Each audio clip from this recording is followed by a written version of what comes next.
Hey guys, Mike here. Just wanted to take a very brief moment to thank all of you that have left me a review. You guys are wonderful. Thank you so much. And if you haven't left me a review yet, please head over to wherever it is that you listen to the show and do so, because I'm going to send you some really fun swag. Once you've left a review, the process is really simple. Just make sure to screenshot it and send it over to me via social media at rspodcast or email it to me at roadstoriespodcast@gmail.com. And last but not least, I am going to be firing up a Patreon page for the podcast very, very soon, so make sure to look out for that if you want to support the show. All right, that's enough of me. Enjoy Paul's episode.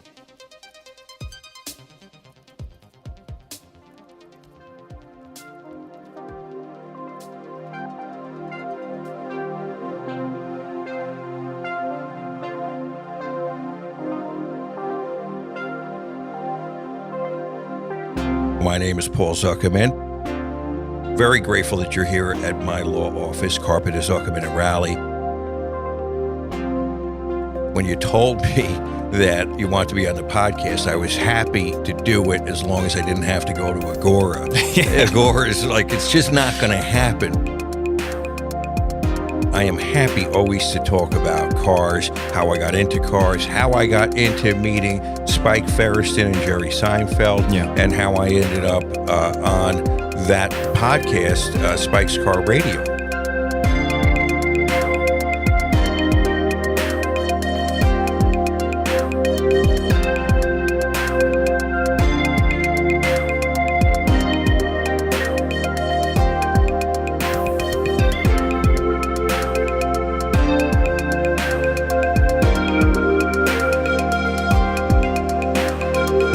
So let's start with little Paul Zuckerman, because I can sense that your accent is definitely Los Angeles, and that's the cheesiest joke that I will make this entire time. Well, it's a good joke. Actually, so as you know, I was born on Long Island, and I was born in the 60s, the early 60s, 1964 to be exact. I'm 53, and Feresten is 54. He's older than me. By only a little bit. He always says by only a little bit. By only a little bit. And on Long Island, we there is a car culture on Long Island. It's not really California car culture. It's very much more of an American muscle car or Cadillacs, cars that are sharp. You got to look sharp.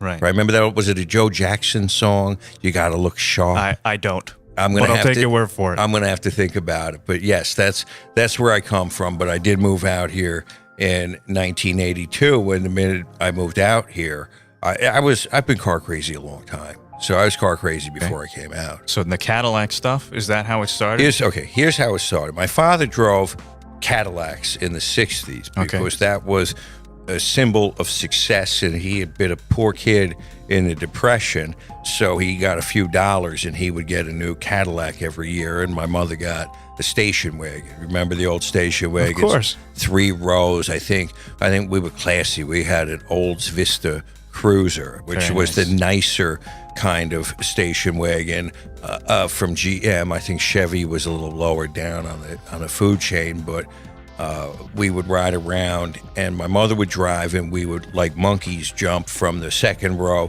to the 3rd row, hurting each other. And no one was seatbelted in. Right. Everybody was carrying on. But I think it must have been maybe around 70 or 71.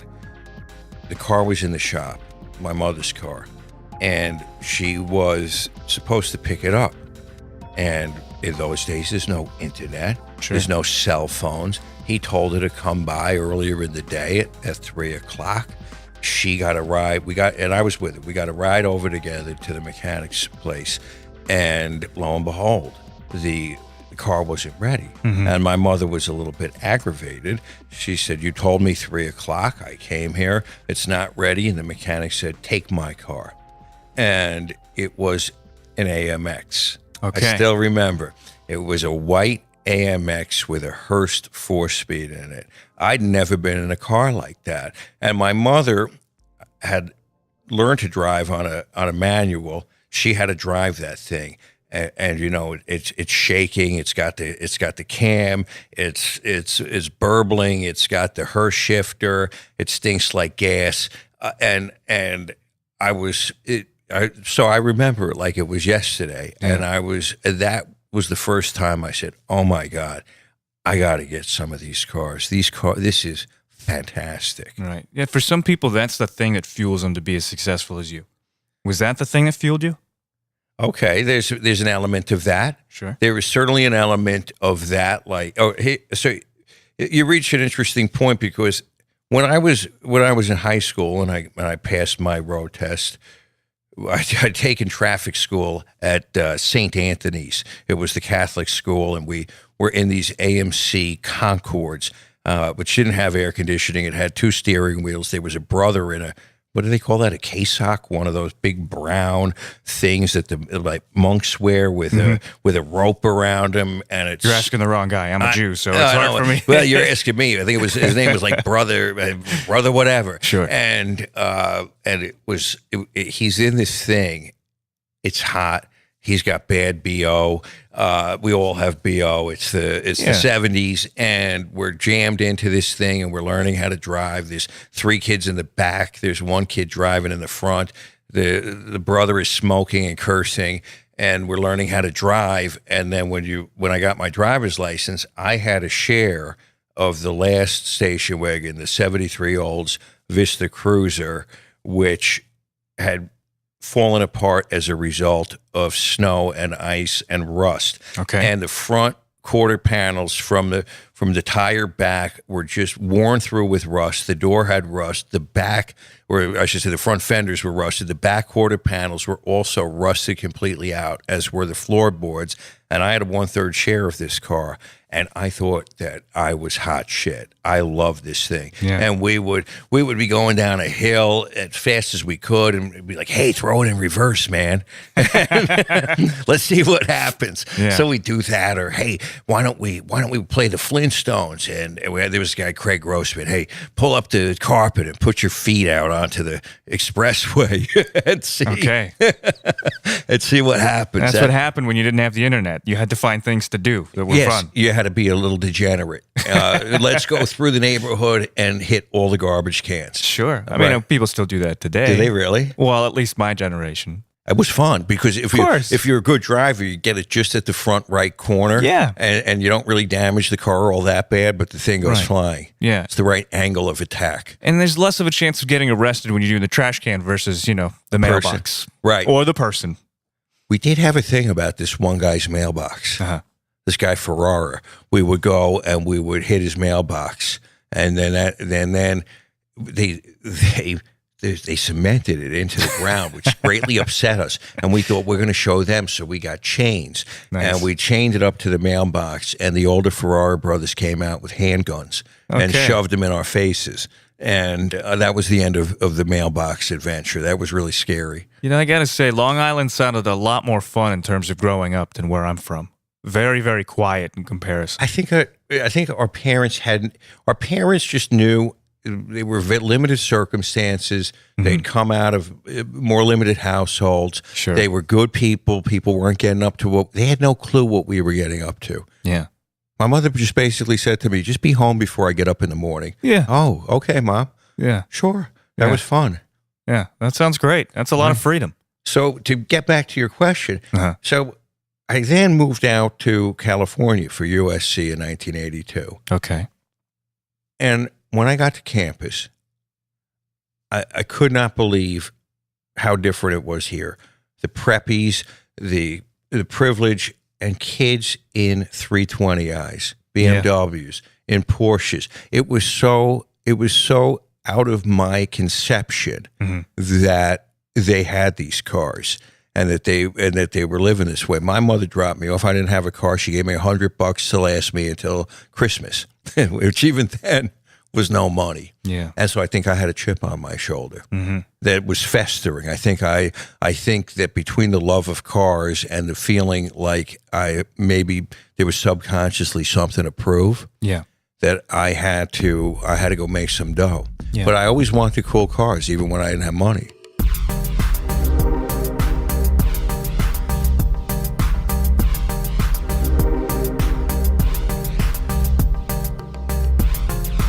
Let's talk about the car journey from law school to actually becoming a lawyer. Because, my brother went to law school. And he had to put a lot of time into actually going through all of his studies, studying for the bar, so on and so forth. The last thing on his mind was, what am I going to drive? Same experience or no? Never. I always loved old cars, and I always wanted to be a little bit different. And when it was time for me to get my first car in 1983, I'd saved up some money from working ever since I was 13. I had some money, and I wanted to get a 64 Dodge Dart convertible with a push-button transmission, and my parents absolutely forbade me to get that car, and instead I ended up with a 79 Trans Am Formula Firebird, like a Rockford car, which was probably the worst car to have of the two because of that little power, so we thought back then. But I must have been in law school, and I had a little bit of money, and I was driving along one day, and I saw a 67 Dodge Dart GT convertible on the side of the road with a for sale sign in it, and I called the number, and the original owner was selling the car, and at the time he wanted $3,000 for the car. Okay, and I was in. I got that car, and I bought an 89 Harley Davidson Springer too. Okay. So I figured, I don't know what was going on in my head then, but I don't remember anyone driving Harleys then. That was certainly something I never saw anybody driving, not like today. But basically I had that convertible. Okay. And that took me through law school, and I was driving that car when I first became a lawyer, that Dodge Dart. And it was great. It was dependable. It got me where I was going. I must never have been hot then because it didn't have AC. The top didn't work. I just went everywhere. I went to court, hot, heat, raining, whatever. I was driving that car around, happy as could be.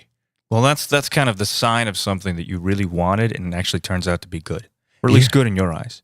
Yeah, and I like that. I hadn't thought about that car in a long time, but I would probably be suffering in that car with today. In the heat, the sun, it didn't matter to me. I loved that thing, and it was a great car, and I drove it until I blew it up. Okay, and then I sold it to a girl. So then I start to make a couple of dollars as a lawyer, and I've always had a little trouble living within my means. So in '92, what was really hot was the Range Rover. Okay. A Range Rover, the wagon was a big deal back then. It was very popular. That was just after the Saab 900 or 9000 was popular. Right. Then it was the Range Rover. I can't remember the name of the movie. It was a Robert Altman movie with Tim Burton.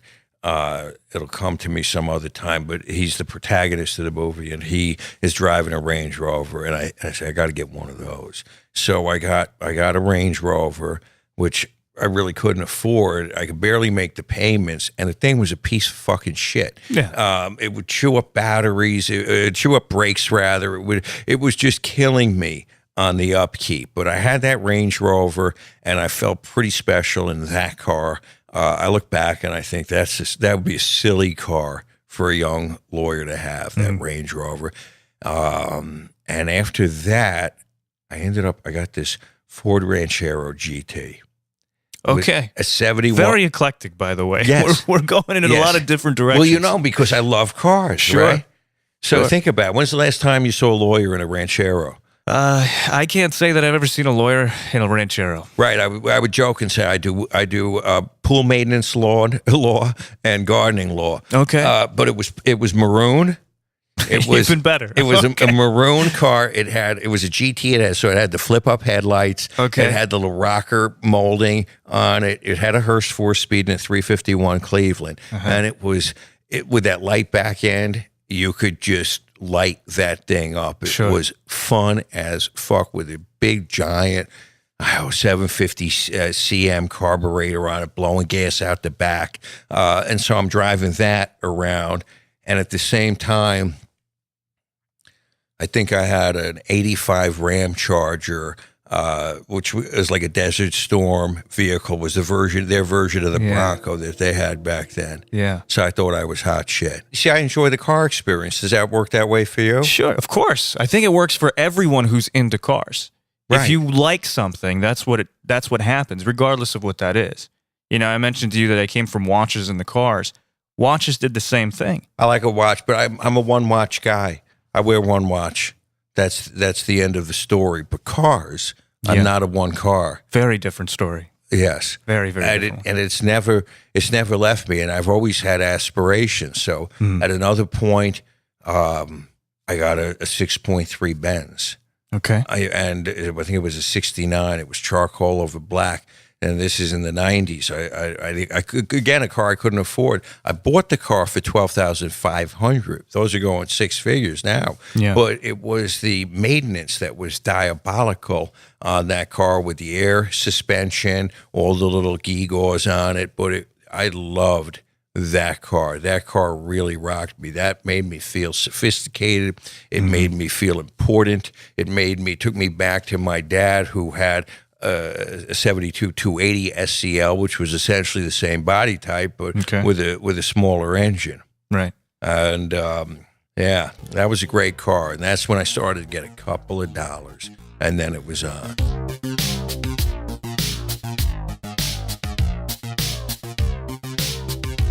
You're Spike's co-host. He's the host. I'm just I'm a sidekick. I guess. I mean, that's kind of a humble thing for you to say, but I think without you, the show is a little bit, it's lacking something. And with all due respect to Spike. Well, he cast the role. I'm supposed to be the bomb thrower. Sure. You notice I'm not throwing a lot of bombs here. I'm just talking a little more normally, not quite as spicy, but he's the straight guy, and he sets me up to be a little bit over the top. Sure. Well, that's why he's good at what he does. Right. And that's what the job is, because I said, you want me to be this way? And he said to me at the beginning, because I'd never done a podcast. I never even listened to a podcast. He said, I want you to be kind of outrageous and argumentative.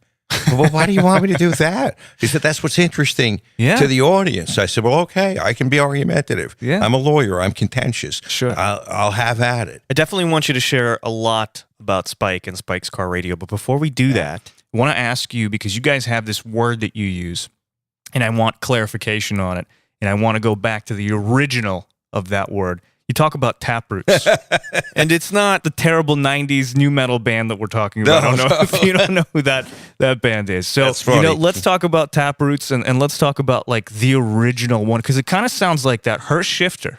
That could have been it. That was the Taproot for me. Okay. That was the Taproot car experience, not necessarily my Taproot ownership car.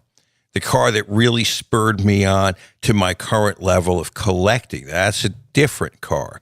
But my Taproot experience was being in that AMX, and that sent me on the journey to search out then what was the right area of collection. And then within that, I have my Taproot. So I can tell you the false starts were the Dodge Dart, it was the Ranchero.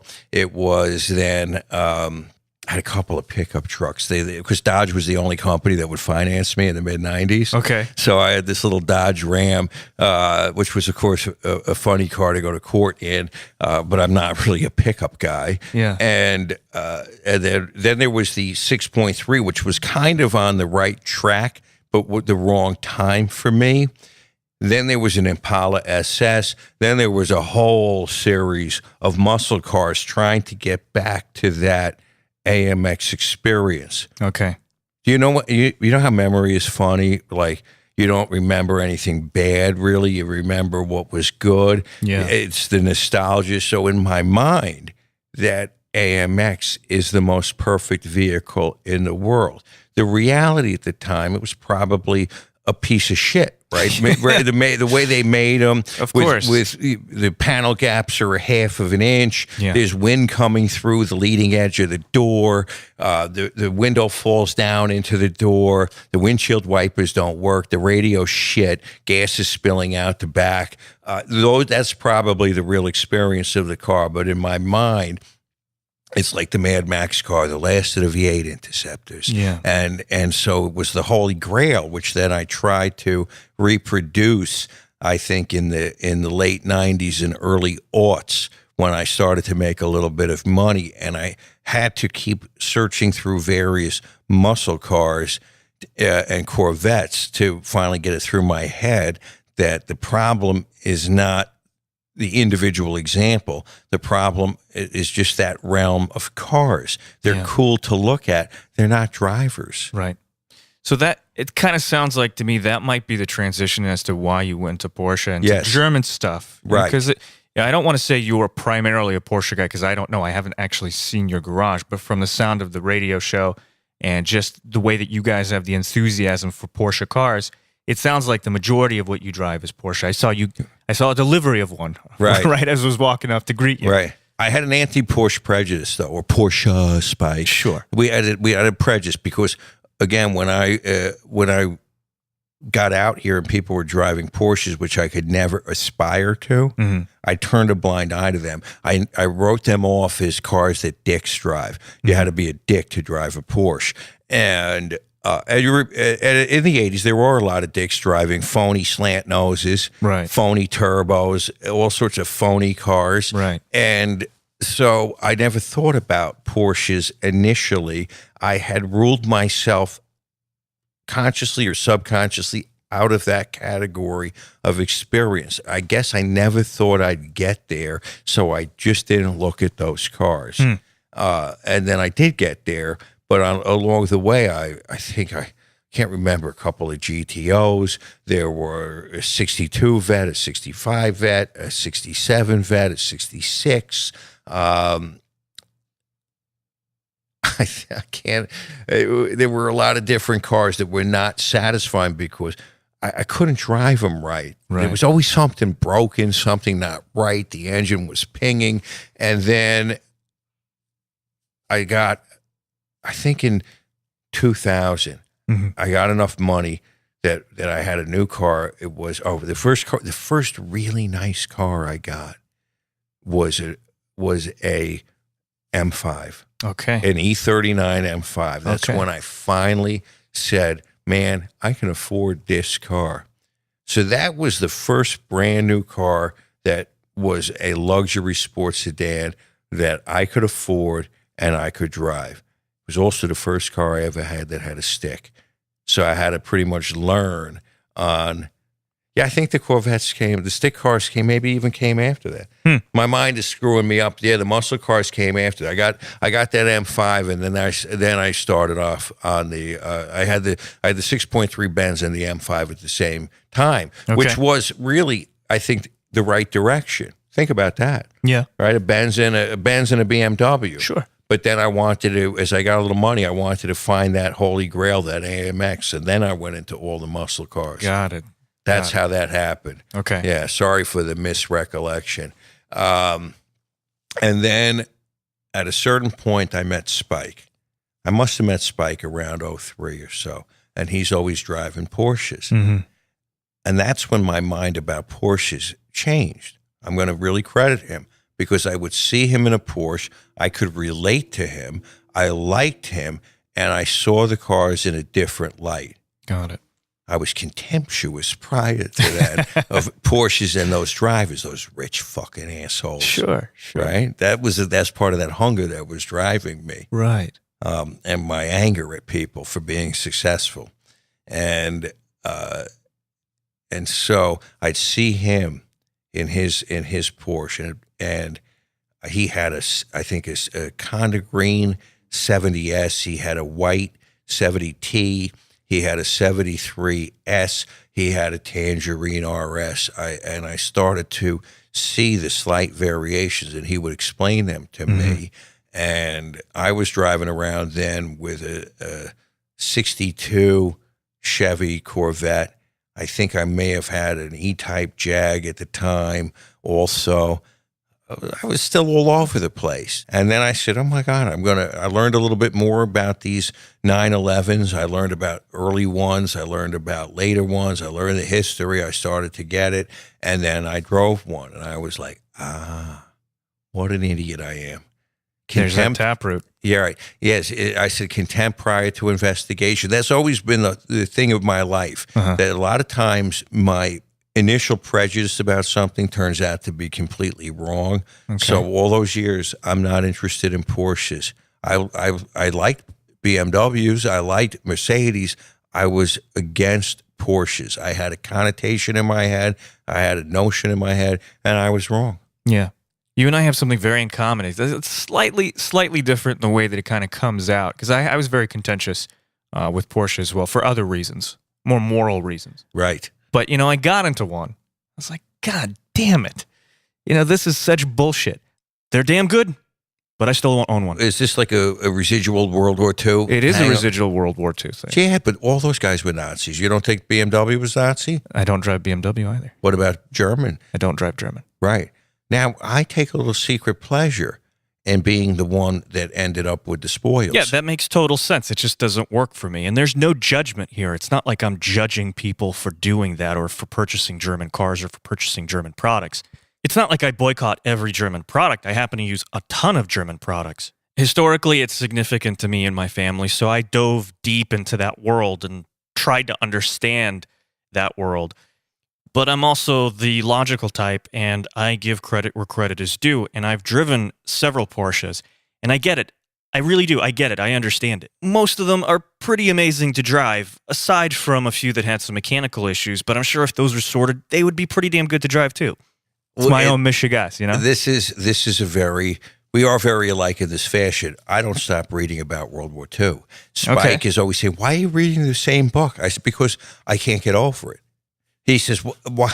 I said, "Of course I can't." He says, "Why can't you get over it?" I said, "It's impossible to get over it, and it's a never-ending source of fascination. Right? Why would you go out of your way to pick on us, right?" But there is always a German-Jewish fascination. There's a reverse we're kind of fascinated with each other.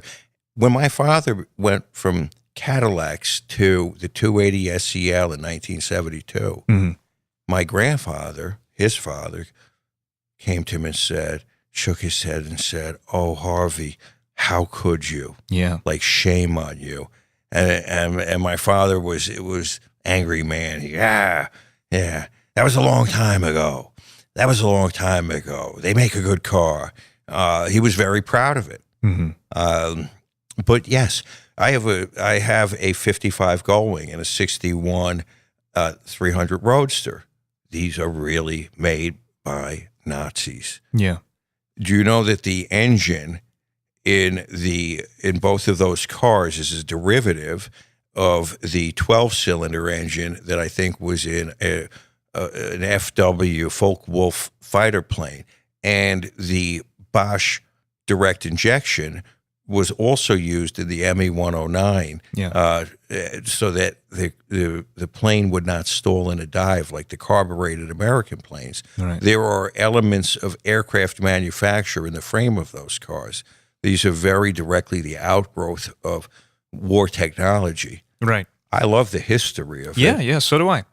There's a fascination there. I mean, I think history is so much, we're talking about your history. It gives it substance. Right. And that's probably, to a certain extent, why some of these Korean brands are having a hard time pushing their quote-unquote performance models that ran through the Nürburgring and did okay. It's not like the German racers, the auto unions, the Silver Arrows. Right. And just because they tested it on the Nürburgring just like everybody else doesn't mean shit. So doesn't give you tradition. And of course we know that Ferdinand Porsche was successful in World War I with his systems of mobilizing artillery, I believe, and perfecting war items, as he was at Hitler's behest in making the original Volkswagen, the Bug, and he made some pretty good tanks too, if I recall my history correctly. He did.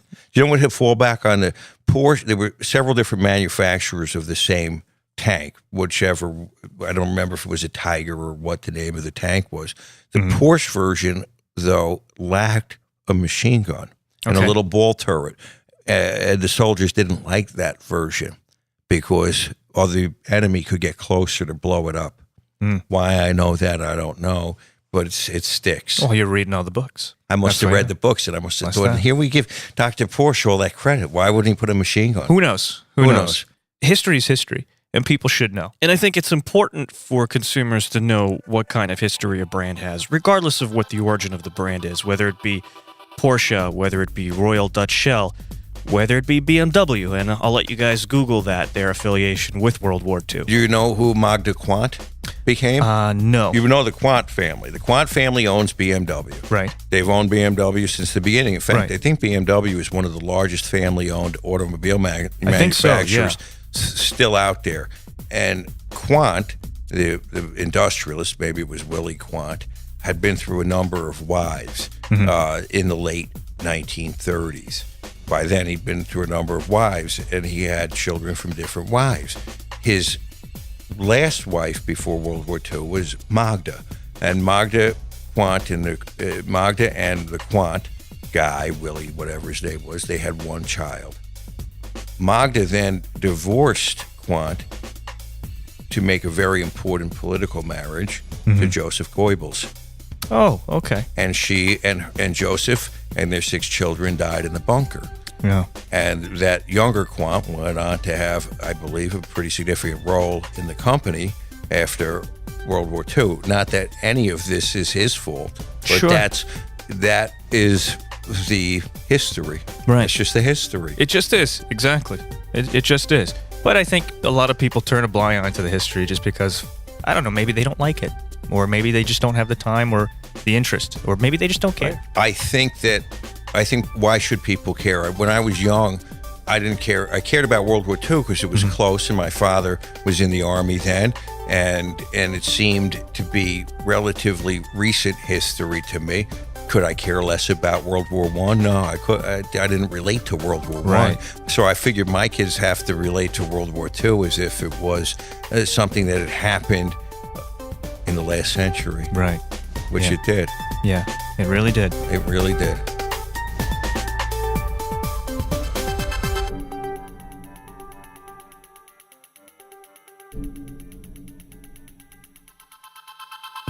From what I understand, not to make like an abrupt transition. Please. You and Spike, you were neighbors? Is that how you became Yes. friends? Okay, so let's talk about how that relationship started and how it developed and how you eventually became the co-host of a podcast. You said yourself that you don't really listen to podcasts, yet you're the co-host on one of the most popular automotive podcasts that's pretty consistently in the top 5 on iTunes. And I would have no idea how many people would listen to our podcast. If you're in the number 1 to number 5 spots, quite a few, over 1 million. Cut it out. No. That's okay. If you had said to me that's 50,000 people listen to that, I would have said, okay, I would have believed you. 50,000, you're probably in the top 20 consistently. Maybe not top 20, top 10. Really?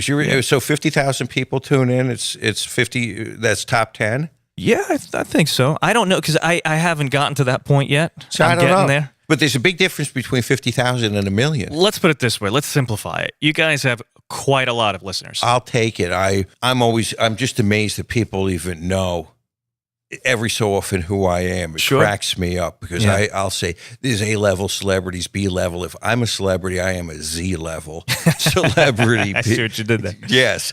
Well, just like Plan Z. But so Spike and I are neighbors. Yeah. We're living up Doheny and Sunset, not far from each other. We see each other. We see the cars. Okay. We're talking about cars.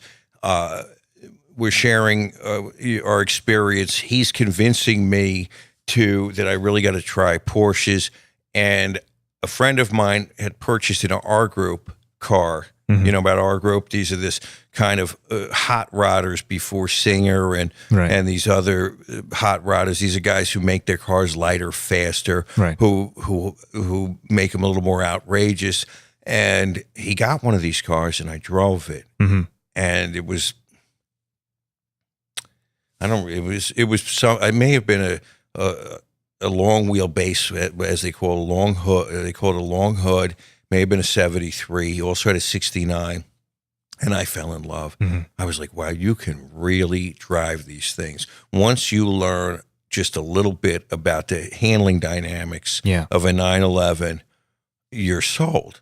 Yeah. Because you're not going to drive your 65 GTO in the canyons and have any fun. You're going to be miserable going 10 miles an hour. And very nauseous. Right. And so that set me on something.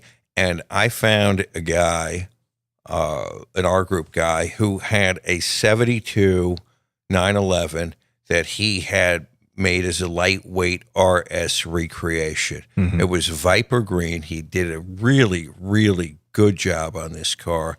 We Spike and I referred to it as the Green Goblin. Okay. It had a loud exhaust. It had a short throw shift, some elephant bushings and suspension. It had yellow headlights, covers like French headlight covers, and it had a little Le Mans yellow light on the roof. Okay. It was cool, man. That is cool. It was cool, and it was fast, and it sounded like really sounded like a super angry chainsaw or sewing machine. And I said, Spike, look what I got.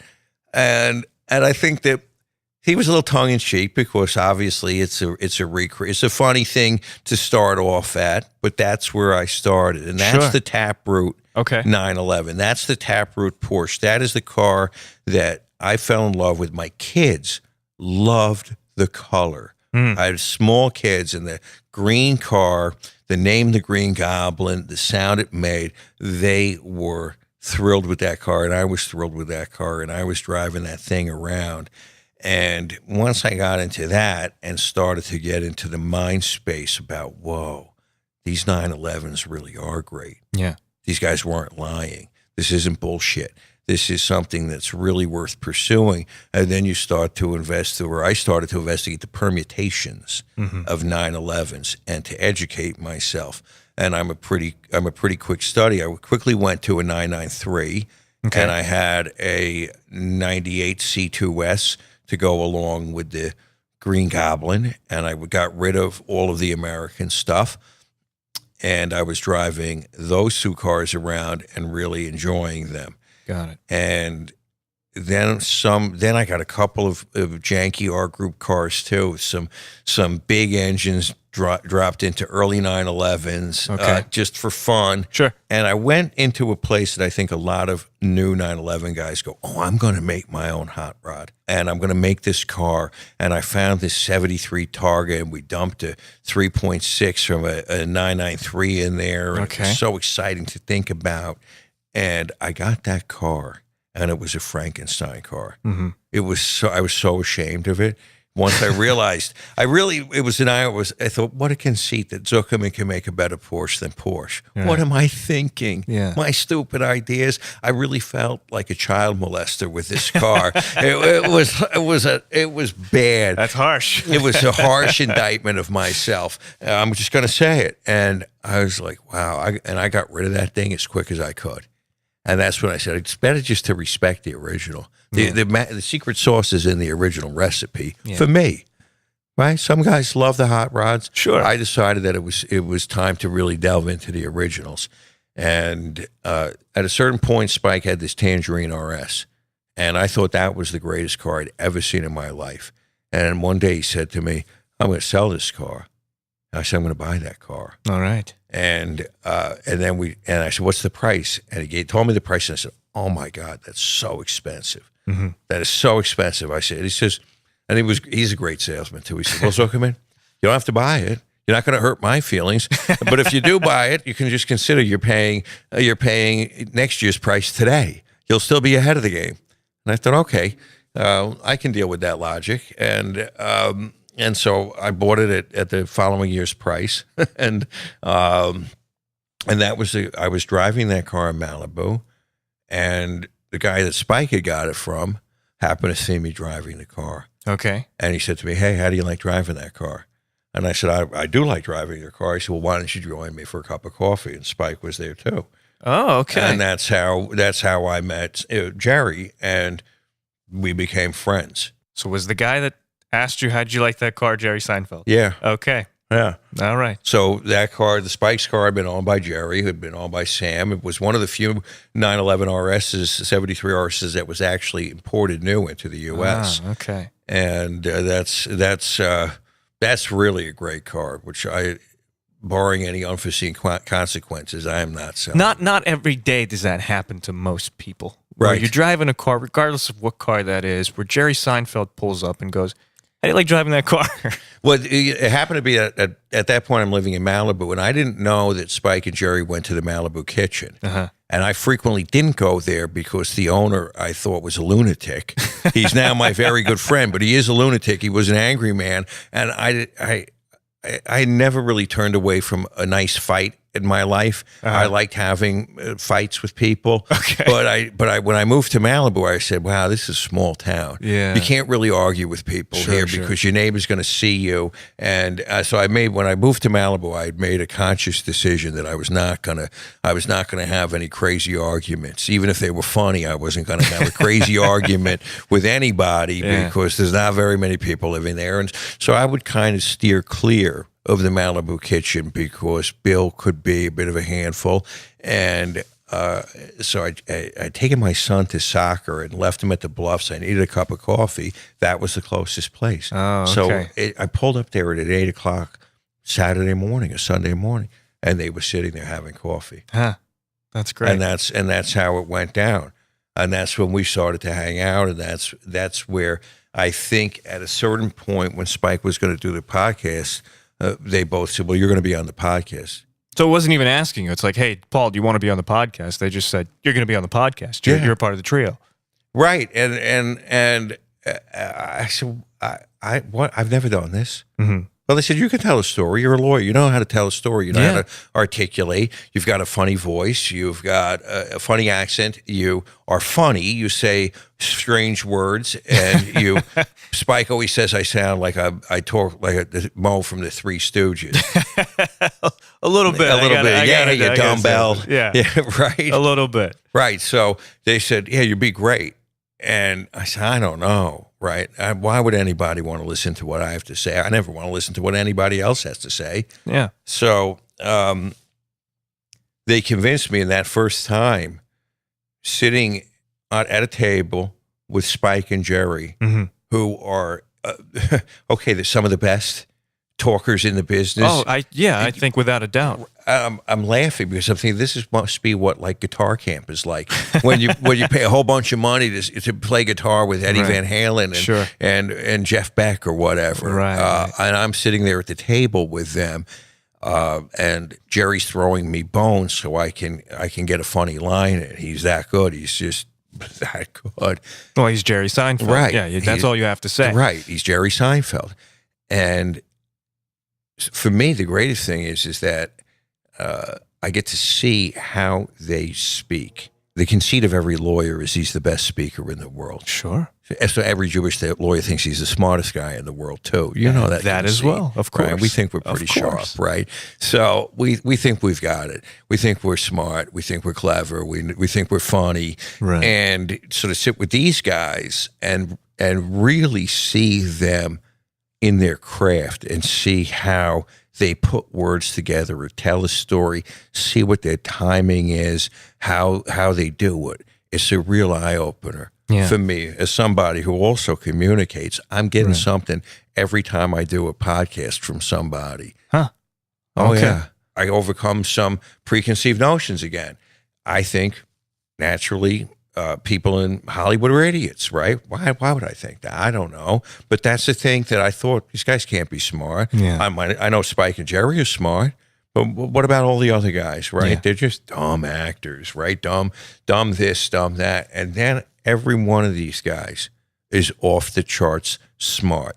Every one of these guys says something about their craft that wakes me up to the fact that you just don't walk in front of a camera and say shit. You just don't get up on the stage and be funny. Yeah. These are really incredibly hard jobs, and these guys are incredibly talented and have worked very hard. Absolutely, yeah. I was on, remember Spike's show, Car Matchmaker? Car Matchmaker, I do. So they put me on that show. Mm-hmm. Jerry was going to auction a bunch of cars in Amelia. Okay. And Spike wanted to bring Car Matchmaker there, and he needed to have basically a concept to sell to the network. Okay. And laughingly, I said, well, why don't we have this idea where I'm going to bid on one of Jerry's cars? And Spike said, that's a terrific idea. So the setup was that I didn't know Jerry, and I was going to go and I was going to bid on this car and just come up with a number about what I was going to bid, up to $1.5 million. And so we went there with their crew and the cameras. Have you ever had a camera shoved in your face, Mike? At my brother's wedding and at my bar mitzvah. Right. Not very comfortable. It's not comfortable. So they point the camera at you. There's the black hole of the lens, and they say, okay, tell us about yourself. We're going to ask you a series of questions, and you look in this camera. Yeah. It's easy to look at you and talk to you. We're having verbal, nonverbal communication. Right. There's all of these cues, these nonverbal cues you're giving me. It makes for an easy and fun conversation. Sure. You don't get any feedback from the camera. You definitely don't. Camera doesn't shake its head at you. The camera doesn't laugh. The camera doesn't raise its eyebrows. It was stressful. Huh. It really stressed me out. The level that you have to be at to talk into the camera is very intense. You're very much on, as they say. You know what gave me the greatest trouble saying into the camera? What was it? My name. Really? Yes. Okay. And so they said, okay, say your name into the camera. I was like, Paula.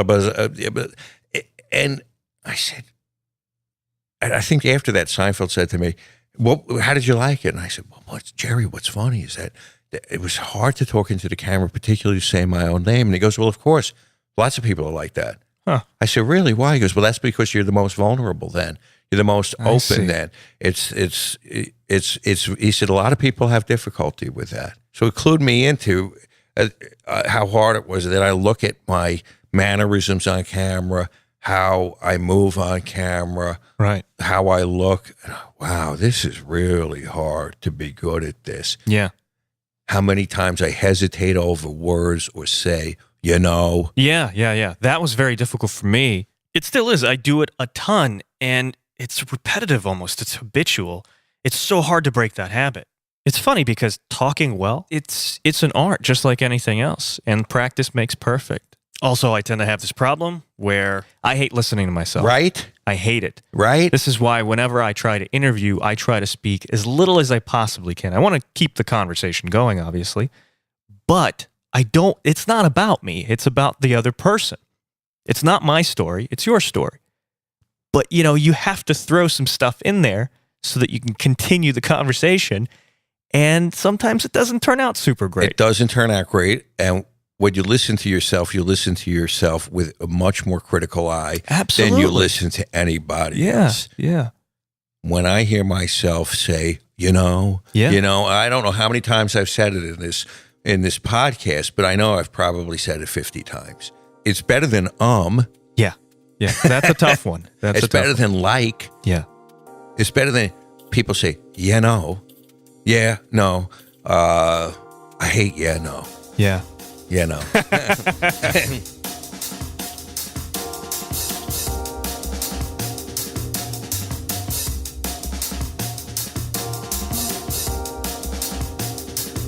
Let's talk about the kind of dichotomy and the playfulness of the show as well, and how and what it's done to your car collection. Because I'm sure that once you sit at a round table with Jerry Seinfeld and with Spike, there's some enabling there.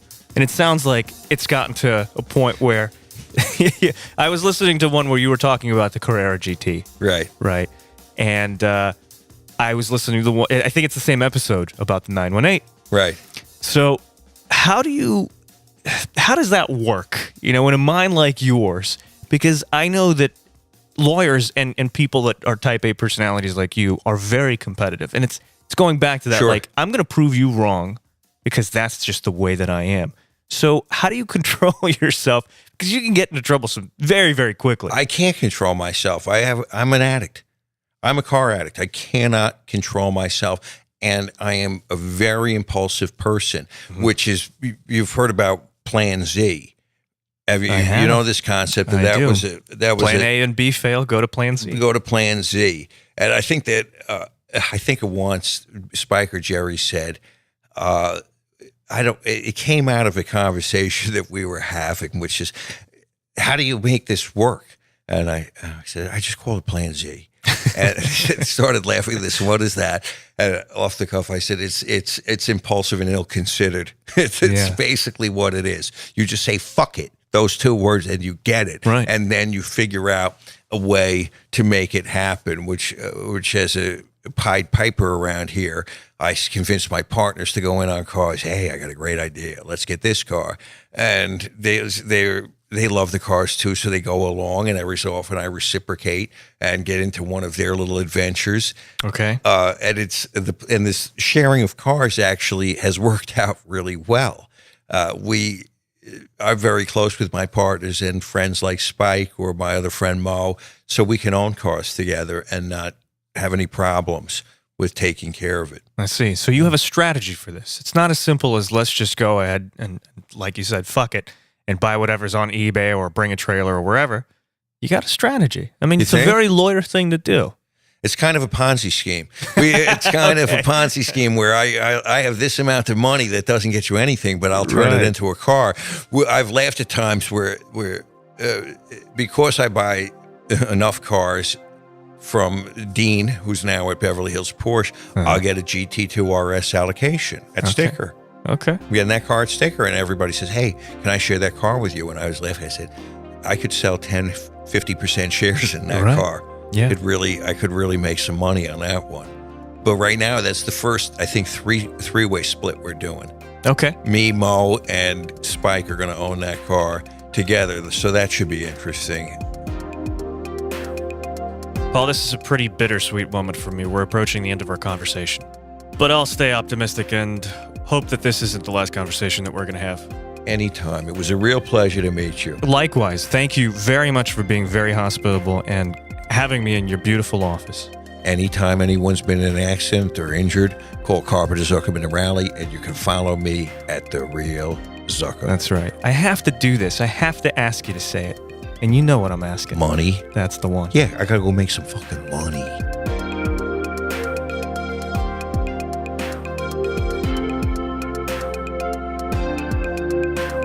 The Road Stories podcast is recorded, mixed, and produced by Michael Senderovich. Original music is provided by Clarence in the Road Stories project. You can find more music by Clarence by going to soundcloud.com/Clarence Los Angeles. If you like this podcast, please leave us a review. It helps the show greatly. And lastly, please follow the show on social media at RS Podcast. Thanks so much for listening.